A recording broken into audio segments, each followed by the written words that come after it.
আসসালামু আলাইকুম। আশা করি সকলেই ভালো আছেন। প্রিয় চাকরি প্রত্যাশী ভাই বোনেরা, পানি সম্পদ মন্ত্রণালয়ে একটি নিয়োগ সার্কুলার প্রকাশ করা হয়েছে। এটা একটি সরকারি নিয়োগ সার্কুলার, যেখানে বাংলাদেশের যে কোনো জেলার যে কোনো প্রার্থীরাই আবেদন করতে পারবেন। ছেলে মেয়ে উভয় প্রার্থীরাই আবেদন করতে পারবেন। তো আজকের এই ভিডিওর মাধ্যমে এই নিয়োগ সার্কুলার নিয়ে আপনাদেরকে সকল ধরনের তথ্যগুলো জানানোর চেষ্টা করব। পদের নাম, পদের সংখ্যা, বেতন স্কেল, শিক্ষাগত যোগ্যতা, কিভাবে আবেদন করতে হয়, এ টু জেড আমি আপনাদেরকে এই ভিডিওর মাধ্যমেই ক্লিয়ার করে দেবো। তো এই পানি সম্পদ মন্ত্রণালয়ের নিয়োগ সার্কুলার নিয়ে জানতে চাইলে সম্পূর্ণ ভিডিওটা আপনাদেরকে ধৈর্য সহকারে না টেনে শেষ পর্যন্ত দেখতে হবে, তাহলে বুঝতে পারবেন। আর এটা কিন্তু এসএসসি পাস থেকে শুরু করে এসএসসি, এইচএসসি, অনার্স ডিগ্রি সকল শিক্ষাগত যোগ্যতার জন্যই আলাদা আলাদা পদের সংখ্যা রয়েছে। তো এই ছিল মূলত বিষয়। তো আমরা এখান থেকে শুরু করার আগে আপনাদেরকে একটা বিষয় বলে রাখি, যারা আমাদের ইউটিউব চ্যানেলে ভিডিওটা নতুন দেখতেছেন, চ্যানেলটি সাবস্ক্রাইব করে রাখবেন। ফেসবুক পেজ রয়েছে আমাদের জব প্লাস বিডি, যারা জব প্লাস বিডিতে দেখতেছেন পেজটি ফলো দিয়ে রাখবেন। তাহলে পরবর্তী যে নিয়োগ সার্কুলারগুলো প্রকাশ করা হবে, যখন আমরা আপলোড দেব, আপনি কিন্তু সহজেই আমাদের মাধ্যমে দেখতে পারবেন, আপনার সামনে চলে আসবে, আপনি জানতে পারবেন। তো পানি সম্পদ মন্ত্রণালয়ের আমরা এখান থেকে দেখব প্রথম যে পদটি রয়েছে, অর্থাৎ আমরা নিচ থেকে দেখাবো। এখানে রয়েছে অফিস সহায়ক পদ, যেটা কিন্তু 16 গ্রেডে 20তম গ্রেডে 16টি পদ রয়েছে, যেখানে মাধ্যমিক স্কুল সার্টিফিকেট অর্থাৎ শুধুমাত্র এসএসসি পাস করে আবেদন করতে পারবেন।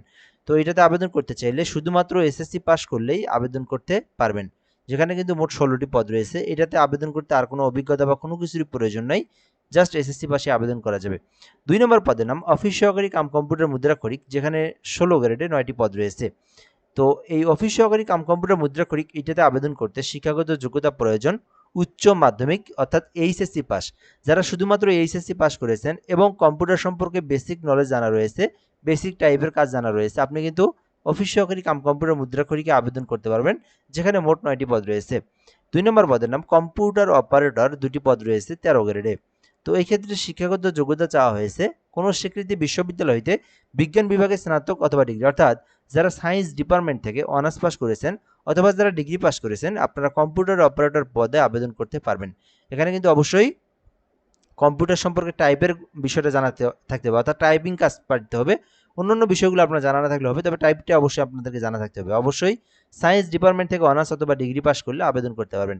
এরপরে রয়েছে 60 মুদ্রাক্ষরিক কাম কম্পিউটার অপারেটর, যেখানে কিন্তু 10টি পদ রয়েছে 13 গ্রেডে। এক্ষেত্রে শিক্ষাগত যোগ্যতা চাওয়া হয়েছে স্নাতক অথবা ডিগ্রি, অর্থাৎ যারা অনার্স পাস করেছেন অথবা যারা ডিগ্রি পাস করেছেন এবং যাদের 60 মুদ্রাক্ষরিকের কাম কম্পিউটারের টাইপের স্পিড রয়েছে, গতি রয়েছে, আবেদন করতে পারবেন। তো আপনার যে যোগ্যতা অনুযায়ী আপনি যে পদে চান আবেদন করতে পারবেন। বেসিক্যালি এসএসসি, এইচএসসি জানা থাকলে আপনারা এই 3 নাম্বার অথবা 4 নাম্বার অফিস সহকারী কাম কম্পিউটার অথবা অফিস সহকারী আবেদন করতে পারেন আপনারা। তো এরপরের মূলত বিষয় দেখবো আবেদনের যে বিষয়গুলো। আবেদন করতে বয়স কিন্তু 18 হতে 32 বছর পর্যন্ত সময় রয়েছে, এর মধ্যেই আপনাদেরকে আবেদনটা করতে হবে। এরপরের বিষয় হচ্ছে আপনারা আবেদনের জন্য যে সময়সীমাটা রয়েছে, এখানে তারিখ। তো বর্তমানে আবেদনটা চলমান রয়েছে, 19শে মে থেকে আবেদনটা শুরু হয়েছে, যেটা কিন্তু চলমান থাকবে 8 জুন পর্যন্ত। বর্তমানে আবেদনটা চলমান রয়েছে, পুরো মে মাস আবেদন করা যাবে, আবার জুন মাসের 8 তারিখ পর্যন্ত আবেদন করা যাবে বিকাল 5 ঘটিকা পর্যন্ত। এবং কিভাবে আবেদন করবেন এই বিষয়টা কিন্তু গুরুত্বপূর্ণ। যারা নিজেরা আবেদন করতে পারেন, যাদের নিজেদের ল্যাপটপ, কম্পিউটার, পিসি ডিভাইস রয়েছে, আপনারা গুগল ক্রোম ব্রাউজার, যে কোনো ব্রাউজারে গিয়ে MOWR teletek.com বিডি লিখে সার্চ করলেই আবেদনের ফর্ম পেয়ে যাবেন। ওখান থেকে আপনার সকল তথ্য দিয়ে আপনার আবেদনটা সম্পূর্ণ করতে হবে। MOWR teletek.com বিডি, এটা হচ্ছে আপনার আবেদনের লিঙ্ক। আপনি আমাদের মাধ্যমে আবেদন করে নিতে পারেন। আমাদের একটা অনলাইন অ্যাপ্লিকেশন সার্ভিস রয়েছে, আমরা বাংলাদেশের সরকারি সকল নিয়োগ সার্কুলারের আবেদন করে দিয়ে থাকি। তো আপনি যদি ঘরে বসে থেকে একদম নির্ভুলভাবে আবেদন করতে চান, তাহলে আপনাকে এই নাম্বারে হোয়াটসঅ্যাপে এসএমএস করতে হবে। 01775830312, এই নাম্বারে এসএমএস করবেন।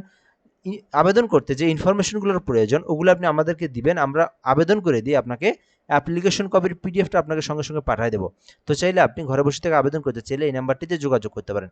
এরপর বিষয় হচ্ছে আপনারা যারা নিজেরা আবেদন করবেন, লিঙ্কে প্রবেশ করে আপনার সকল পার্সোনাল তথ্যগুলো দিতে হবে, ঠিকানার তথ্য দিতে হবে, এরপরে এডুকেশনাল কোয়ালিফিকেশন অর্থাৎ শিক্ষাগত যোগ্যতার তথ্য দিতে হবে, এরপরে 300x300 পিক্সেলের ছবি, 380 পিক্সেলের স্বাক্ষর দিয়ে আপনার আবেদনটা সম্পূর্ণ করতে হবে। এরপরে কিন্তু আপনাকে সরকারি ফি জমা দিতে হবে। তো আমরা এখান থেকে দেখব মূলত কোন পদের জন্য কত টাকা জমা দিতে হবে।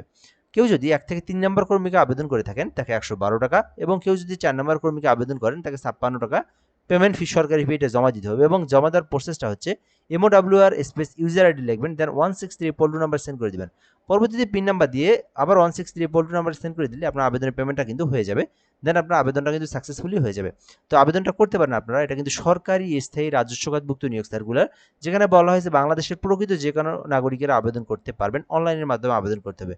তো ধন্যবাদ, এ পর্যন্ত আজকের ভিডিওটা। এই নিয়োগ সার্কুলার নিয়ে আরও কোনো কিছু জানার থাকলে আপনি কমেন্ট করে বলতে পারেন, আমরা রিপ্লাই দিয়ে জানিয়ে দেবো ইনশাল্লাহ। ভালো থাকবেন, আসসালামু আলাইকুম।